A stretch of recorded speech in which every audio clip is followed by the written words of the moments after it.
غاني كنا سريات يا دمساتي أبى سول دلور كساتي بران أنتم أبي كنا توابي ديا كنا تروان كيرو كسانة بس منكم كونوا فتان ونتهان إيرسيان إرسكلوان سما جيو مهار النكسو سما العصر تفلت جيو مهار النكسو جيو مهار النكسو جيو مهار النكسو جيو مهار النكسو جيو مهار النكسو جيو مهار النكسو جيو مهار النكسو جيو مهار النكسو جيو مهار النكسو جيو مهار النكسو جيو مهار النكسو جيو مهار النكسو جيو مهار النكسو جيو مهار النكسو بزحلفة محرنا بزمت المحل وانا بافن منفس قدس وانت جزتنا مريم مهار النكسو اسم العصر تخلت بانت جزتنا مريم مهار النكسو وانت جزتنا مريم نكسو وانت جزتنا مريم نكسو وانت جزتنا مريم نكسو وانت جزتنا مريم نكسو وانت جزتنا مريم نكسو بانت جزتنا مريم مهار النكسو وانت جزتنا مريم نكسو وانت جزتنا مريم نكسو وانت جزتنا مريم نكسو وانت جزتنا مريم نكسو بانت جزتنا مريم مهار النكسو سناي نجر نزجبر لنا رب هذه جابي ربون قيتنا أملكنا مدحنا يسكر ستنا مسكنا لنا سويرنا ندينا يحلونا نقربنا تقبلنا أنت معرونا ننكس عزاز عزاونا بسحنا عيوني حجوم بزع الدس على زيان بقول زمني وتنام بفصم سلام كلنا كل جابي أملكنا لمنا لنا صلي أقويتنا جابي كل التحزبون قيتنا أملكنا مدحنا يسكر سس لعلو كل قبرنا من تقول قبرنا وش كل قبرنا مسكنا كلنا سل سور كنا نزر داخلنا نزحل خنا نبخهم سل زقرب كنا تقبل كنا سل زعوب كنا زدنا خنا نكسعد عزاوي سل زب صحنا مسكنا كلنا وقيت يقرب لنا عمو قرسب سلزي نلمنا كلنا كم محرد كون دللنا نزعدس على زيان كل زمن وثنان ناغاب مفراب في سلامكم بسمها بنا كل قنات كل مكران حبوب من رزقنا كل قبر سيطان مخرخ فاسبات من لعل سلام وقيت كباير كاب كله حزب خاونا رحيق كاب زريا قدس فتازونا رحيق زطعمن عايشن عزلنا تمن مكربيتن كل حال سلام كل رجل سلطان ذهب كان نسخا خم كل خفاد احنا قال حنا امرنا فتنا يتأتونا حد ودخا قويتنا املخنا مدحنا يسكر ساس من تفقر سابيل بزقبار محرتني قرتان مسخا معرم محوي مزغنا منفس قدسن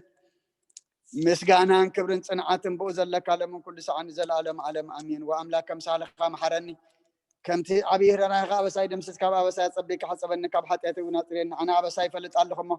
حطياتي كل غزي اب قدما يبزرب خاص بفدخاو نصون كاتركب انا خاطر يبدلكم اب قدمي خا كي كبركم نو بابسات ولدكم نيكا بحطيات تنستني انه انا حق اوش اخاطر لي ابحو انتم طبب مهرني ما انت غس ارس بسم عزاصري انك كبرت صعود صبن تنصات كان عزم تحقش اصبحتان عقش ناس معني قد كخا بحطياتي كلن بزل ابساي دمس سو عملاق صروي لي بفطر لي صنع منفس كاوشتي حدث كاب قد كاي دربين قدس منفس كاي تقدفني حاجس مدحان كامل سل بفقادኛ መንፈሱን ደግፈን መገደኻን መፍረስ خمرم ايه حتى نبخهم لسيوم واملاخ املاخ مدحاني كابدا دم عندكفني لساني نصرقها للكتب للي يا قويتا افي مسكانا حق نغرس كنا فريق كفات مسوعات بهب لك انت زي كون مقرب كل خانري مسوعات محرار ايت بغني خمو مسوعات املاخ سور منفسيو واملاخ نسورن قطقطن لبعيت نعونيها نصيام صغاها سنا يقبللا مكاويات يرسالم وندق شعب مسوعات صدق بزحر مسوعتي بمل مسوعات بهكب لك اي شيء عم مسويها ارح قرب لك يوم هاليلويا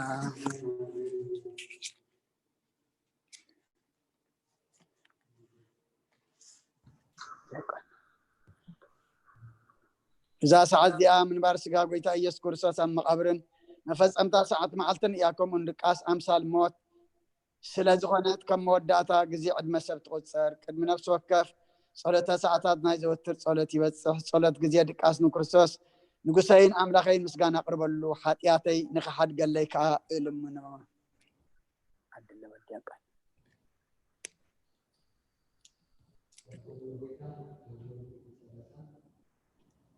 مزمور 130 قسينا عين عندكم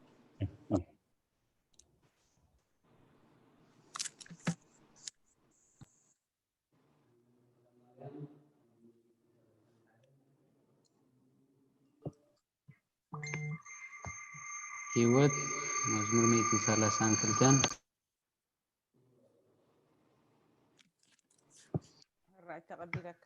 عنديت مزمور 133 بلبنا ندقمو مزموري ترحس مزمور 134 تقريدا مزمور 137 ملو مدهني علن مزمور 138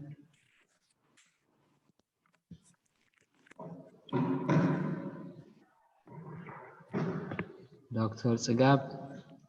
مزمور 141 مزمور 142 أبو أشي 146 أبو مرقتا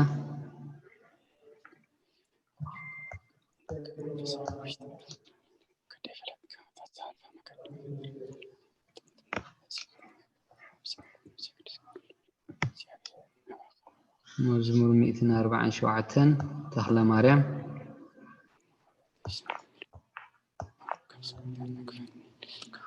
مزمور 148 هيوت اوكي أبو أشي وانجيل لوكاس كم بقولنا ወንጌል ሉቃስ ምዕራፍ 2 ካብ ፍቅዲ 25 ክሳብ 32 እንሆ ድማ ኣብ ኢየሩሳሌም ስምዖን ዝበሃል ሰብኣይ ነበረ። እዚ ሰብኣይ ዝጻድቕ ንኣምላኽ ዝፈርሕ ንጽናዕ እስራኤል እውን ዝጽበ ነበረ። መንፈስ ቅዱስ ድማ ነበሮ። ነቲ መሲሕ እግዚኣብሔር ከይረኣዮ ሞት ከም ዘይርኢ ድማ ብመንፈስ ቅዱስ ተገሊጹሉ ነበረ። ብመንፈስ ከዓ ናብ ቤተ መቅደስ መፀ። ወለዱ ነቲ ኢየሱስ ህፃን ከም ስርዓት ሕጊ ክገብርሉ ምስ ኣተዉ ስምዖን ድማ ኣብ ኢዱ ሓቆፎ ንኣምላኽ እውን ከም ዝናበለ ኣመስገነ። ኦ ጎይታይ ነቲ ንኣሕዛብ ምግላፅ ብርሃን ንህዝብኻ እስራኤል እውን ክብረት ክኸውን ኣብ ቅድሚ ኩሉ ህዝቢ ዘዳለኻዮ ምድሓንካ ዓይንተይ ካብ ረኣያስ ሕጂ ከም ትዘረባኻ ንባህርኻ ብሰላም ተፋንዎ ኢኻ በለ። ምስጋና ንእግዚኣብሔር ኣምላኽ ይኹን። ኦ ክርስቶስ ኣምላኻና ምስ ኣቦኻን መንፈስ ቅዱስን ለምን ኩሉ ሰዓት ንሰግደልካ ኣሎና ኣሜን آمين. راي سكرين شير قبركم الله حجي كاب سكرين كنرئن خيلنا ترحس كفلتات صولت قداميتي انها ابقد نغنع فرادي مرة انه ابقدمي اتي قنوع فرادي كقوم تدالي له اتعاب مقاي زحالف عدمين خنانين نفردن بقوع سلازخونه ببزح حاتياتي رعدي ينقطقطنا له جنا خنفسي جنا اب مريت تنبري كاب هالو خستنسحي مخنياتو مريت اب مقابراي ودسونيو اب موت كاز ذكرو يلبن اب جهنمون زمسكونو يلبونمو كاب دقاس هكيتن سيكي ناب مدحانكي بنسحا او املاخي محارننا دحننن نابل كتمحصني ناب نولد منفس قدوس مسكانا يكون امين امين. عندي موال سب موال سب زي ودا اذا علم زي كا نزل عالم زنبر انت زخون زي نفسي نصور زخونه مخنيات محلو كنيرو جناخ نتي صيوف زخونه تكبار كن اتي حما كيكن اب قدمتي حقنيا فرادي مزقلع اب عرات حاتيات تسديحكي ابتي شللتنيا خد انسغاخي كونكي انت ايو تهبيو ملسي او كريستوس املاخي بتي ازيو زفرح منبر فردها اسنبد نتي زل عالماوي فردها انبركا بتي ملوكتاوي نصبراق برخانكو انقطقط اللهو انا حسوم دنوسن اب عراتي دقيس زلهو اب هيوتي ون زي قدوس زخونكو نايتي تقبل غرز ابنت بموساد اف لبي انا وقعو او املاخي انا قبنيا امو يقرب لي ابلا لهو لو من كل ساعه نزل عالم عالم امين امين. مولو كونيكت خوين كلغي اي ثينك اوديو ابي كله مسلني الله خديها مولو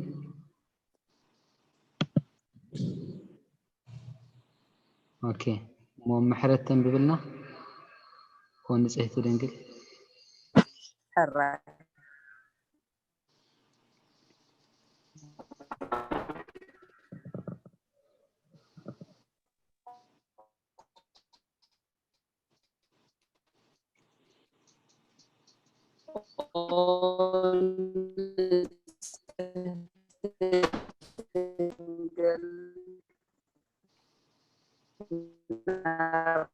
نبارحي تقلطوف صلار ريديتكي زرقحي نت اب حلنا كم معبل زقامات الكف وحسابات كابي ارفعيو نتا حممت نفسي بخنتو النت ازيو حلواتات افئوا لومو ناب صلوتن من نقاقحن ابقسيا مغنياتو نسخي كاليتن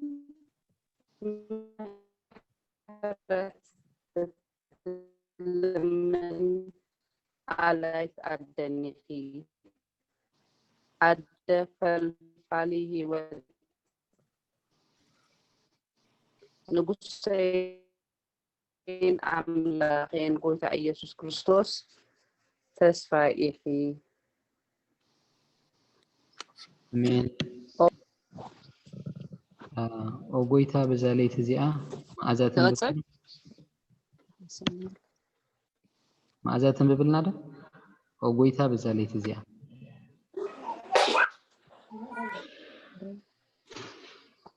ጎይታ በዛ ለይቲ እዚኣ ንሓድር ሓልወና ማቃለና ይምሕረት ያ ብጣዕሚ ኔትወርክ አቦታትና ንስኻ ብሩኽ ኢኻ በረኸትካ ኣዝዩ ብዙሕ እዩ ቅዱስ ስምካ እውን ንዘለዓለም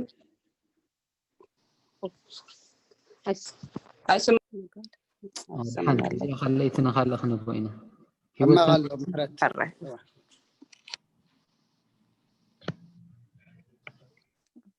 هيوت الله ኣለኹ ኦኬ ኦጌታ በዛ ለይቲ እዚኣ ንዓ እሞ ብዘይ ሓጢኣት ክንሓድር ሓልወና ኦ ኣምላኽ ኣቦታትና ንስኻ ብሩኽ ኢኻ በረኸትካ ኣዝዩ ብዙሕ እዩ ቅዱስ ስምካ እውን ንዘለዓለም ክብሪ ዝመልኦ እዩ አሜን ኦጌታ ከምቲ ኣባኻ ተወኪልናዮ ዘለና ምሕረትካ ከምኡ ትኹነልና ኣዒንቲ ኩሉ ንዓኻ ይፅበያ ኣለዋ ንስኻ ከዓ ኣብ እዋን ምግቢ ትህቦም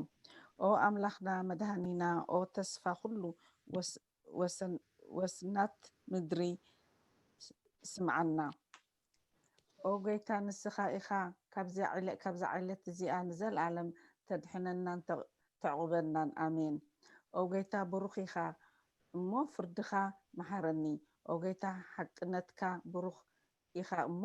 ክብርኻ ኣብርሃለይ ኦ ጎይታ ምሕረትካ ንዘለዓለም ይነብር ኦ ጎይታ ንዓይ ንትገብሮ ኢድካ ካብ ወለዶ ናብ ወለዶ መዕቆብየይ ስለ ዝኾንካ ኣይትንፀገድኒ ኦ ጎይታይ ንዓኻ በዲለይ እሞ መሓረንን ንነፍሰይ ኣድሕናን እናበልኩ እፅሊ ኣለኹ ኦ ጎይታ ኣባኻ ተወኪለ ኣለኹ እሞ ኣድሕነኒ ፍቓድካ ክገብር ከዓ መሓረኒ ንስኻ ኣምላኸይ ፈልፋሊ ህይወት ኢኻ ብርሃንካ ድማ ኢና ብርሃን እንርኢ ምሕረትካ ናብቶም ዝፈትውኻ ክብርኻ ከዓ ናብ ቁንዓት ልቢ ትመፅእ ፀጋኻን በረኸትካን ምስጋናኻን ብሓቂ ናትካ እዩ ኦ ቅድሚ ዓለም ዝነበርካ ንዘለዓለም እትነብር ዘሎኻን ኣቦን ወድን መንፈስ ቅዱስን ንዓኻ ምስጋና ውዳሴን ግርማን ይግባእ ሎምን ኩሉ ሳዕን ንዘለዓለም ኣሜን ኦ ልዑል ጎይታ በኣኻ ምእማንን ንስምካ ምዝርዛርን ሰናይ እዩ እሞ ምሕረትካ ኣብ ፀፅባሕ ሓቅነትካ ድማ ለይቲ ለይቲ እዘንቱ ሃሌሉያ ሃሌሉያ ሃሌሉያ ወስሉስ ቅዱስ መሐረና ወስሉስ ቅዱስ መሐረና ውዳሴ አባሽ እኔ በخير ቀጽል ቅዳሴ ስሉስ ቅዱስ እግዚአብሔር ቅዱስ ኃያል ቅዱስ ሕያው ዘይመውት ካብ ቅድስት ድንግል ማርያም ዝተወልደ መሐረና ቅዱስ እግዚአብሔር ቅዱስ ኃያል ቅዱስ ሕያው ዘይመውት ኣብ ዮርዳኖስ ተጠምቀ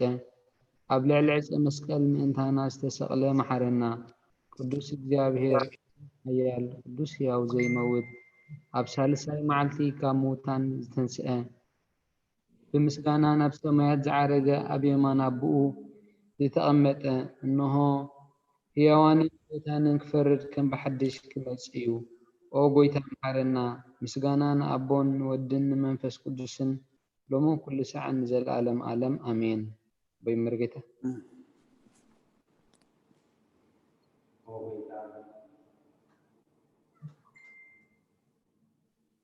ኦ ጎይታ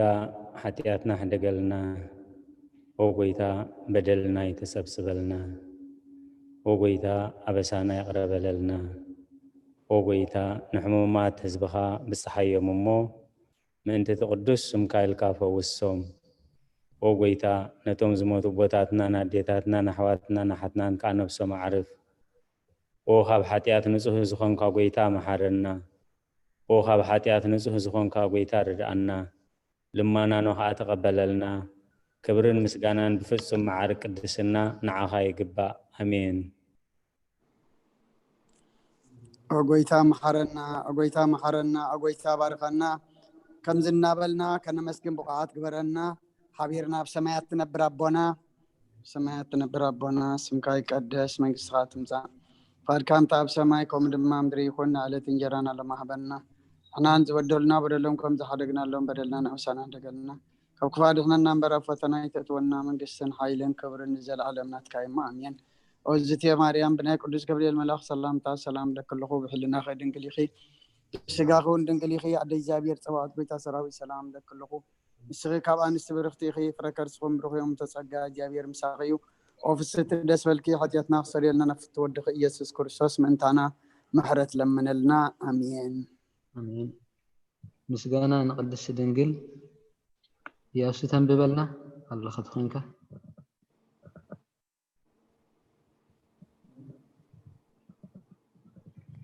ወይ ሳባ ምስጋና ንቅድስት ድንግል ማርያም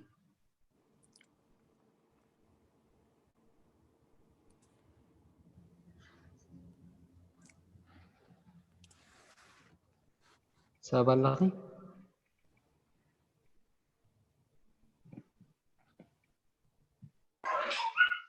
نعي حلفنا ولا تعلم حرا إياس أنببلنا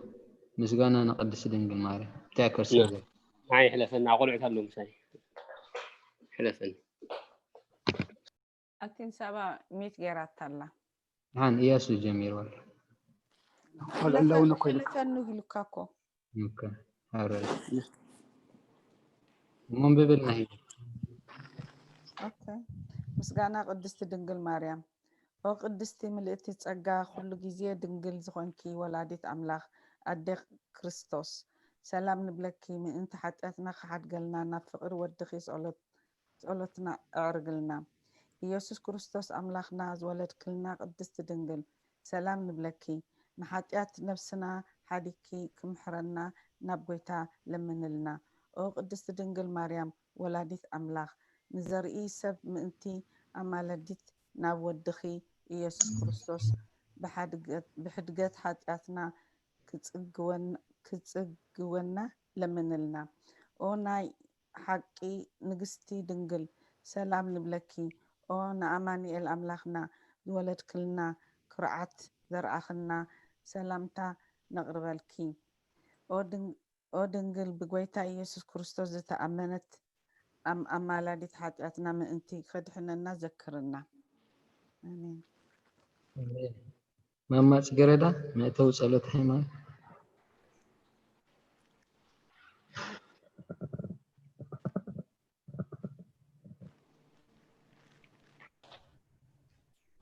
هلا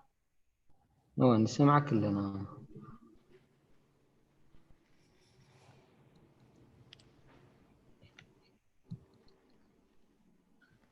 نسمعك انت نحن ماما تجردا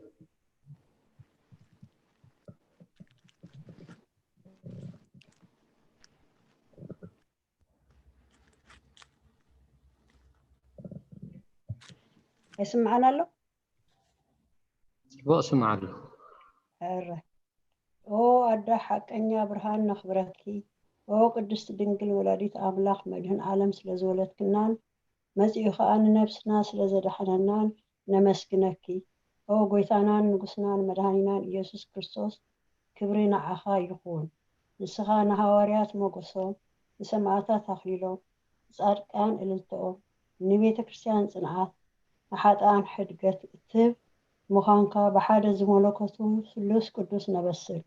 نسجدلو نخبرون او قويتا محارنا او قويتا محارنا او قويتا بارخنا امين هللويا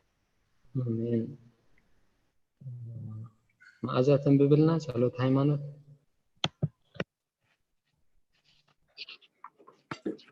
هراي دياقون حوي قالتن كيفاس لودين تخون علامو للدحري اخن اسكا صنحان